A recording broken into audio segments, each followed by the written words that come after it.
And joining us now to share his commentary on the day's market performance is Houlie from Differential Capital. Sam, thanks so much for your time this afternoon. Monetary policy and China-US talks in focus this week. Let's start with those trade talks, Sam. Entering the second day over in Spain, what are you looking out for there? I mean, these are, the fourth round of talks, and we still haven't actually reached a trade deal. Just another extension on another extension when it comes to the truce. Do you expect TikTok to be at the top of the agenda with that deadline looming this week as well? Yes, thanks. It's very interesting.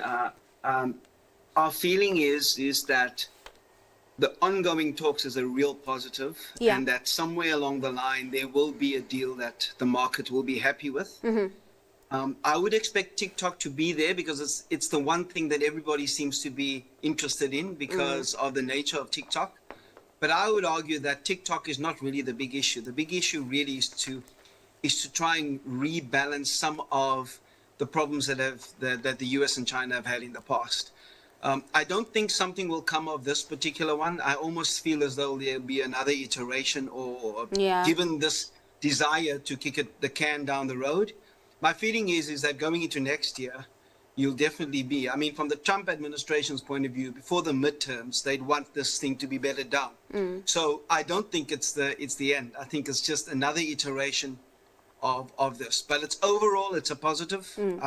I don't think it's a negative at all. With that being said, you're sort of alluding to the idea that maybe these talks will go on into next year. Do you then think that November 10th deadline, I think it is, will be extended? Yes, I mean, the history now of these things is that we've been wrong every single time. In the sense that so instead of focusing on what the underlying details are, I think what we should be saying is that these talks are ongoing and they're trying to get the right structure. At some point, there will be a finalized structure. Other trade deals appear to have been a bit simpler, and given the nature of China and the power of China, and I would argue this newer combination of China, India, and even Russia, it does mean that it will be extended. That is really my expectation. It's almost impossible, given the complexities of all of these things, to come up with a deal that meets everybody's requirements. So I don't think we should expect that. But my view actually doesn't matter. It appears as though the market has shrugged that off. The market also feels as though this is ongoing and probably will only react to the final version of this now. All right, let's move over to monetary policy. The Fed meeting kicking off this week. Many already pricing in that 25 basis point cut. Yes, the labor market has been cooling, but we are seeing an upward trend in inflation. And, you know, we've started hearing words like stagflation being thrown around again. Is that something you're concerned about, Sam? No, not concerned. The reason is that we track inflation at Differential, our data science team. We track inflation quite closely.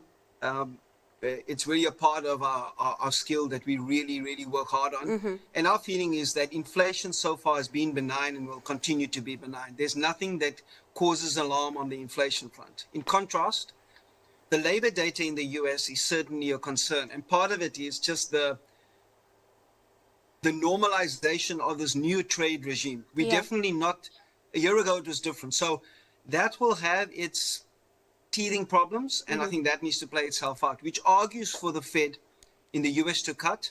And we almost feel as though there's an informal coordination of all the policymakers globally to also cut. You know, so I think they're easing conditions and the Fed should cut. The problem is we don't know exactly what the Fed should do. The market is now penciled in a 25 basis point cut as though it's happened. And, you know, I've been around long enough to know that you don't know. So Wednesday is a fairly big day for us. And I feel as though the market is in a stalemate now. We're almost at an impasse. We're in this moment where the market can't really work out exactly, and we'll probably wait until Wednesday. It does seem like markets are moving sideways for now as, you know, investors sit on their hands. Now, with the, you know, the dovish tilt that we are seeing, you mentioned globally as well, this easing kind of mood.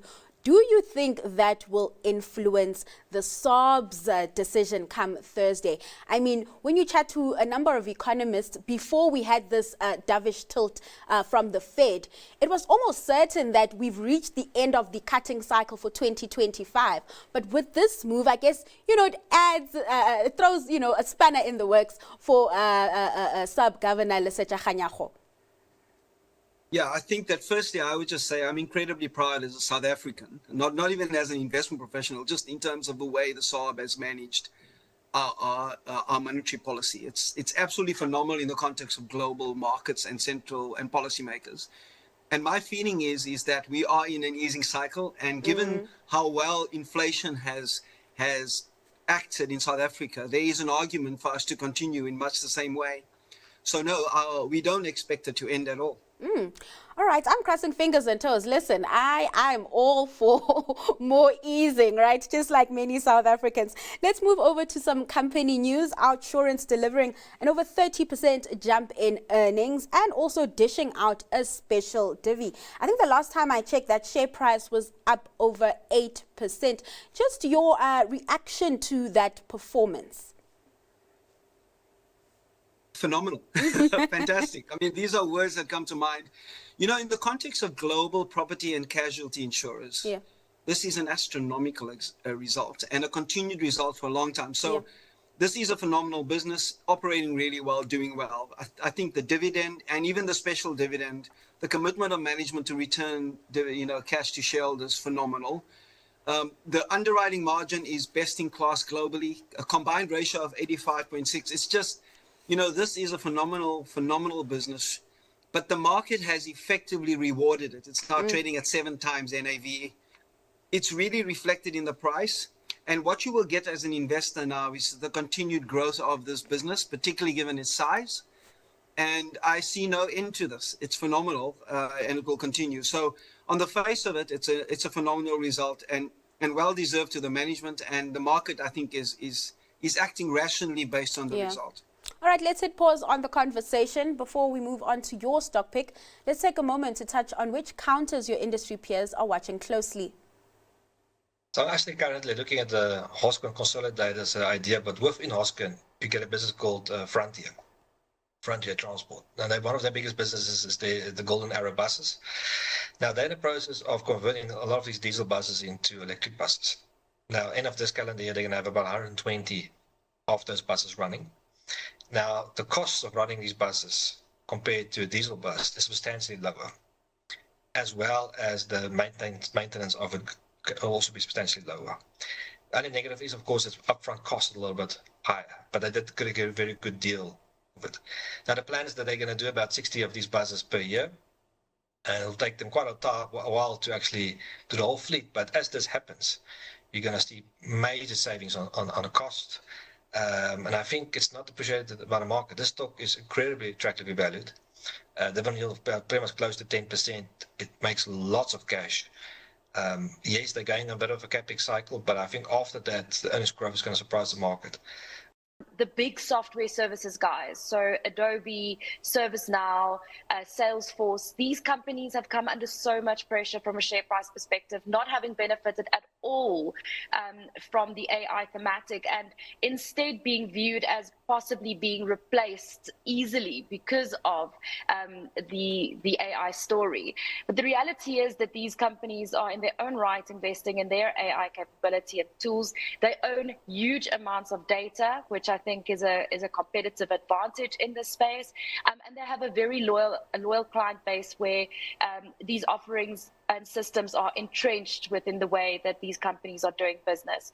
So today I'm going to pick Adobe.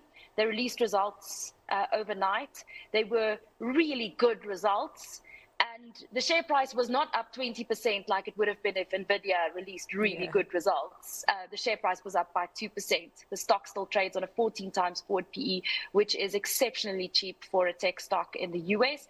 And you can buy Adobe on the JSE using the F&B listed ETN. So you can buy it locally or you can buy it internationally. But I think it's just a compelling value opportunity at the moment.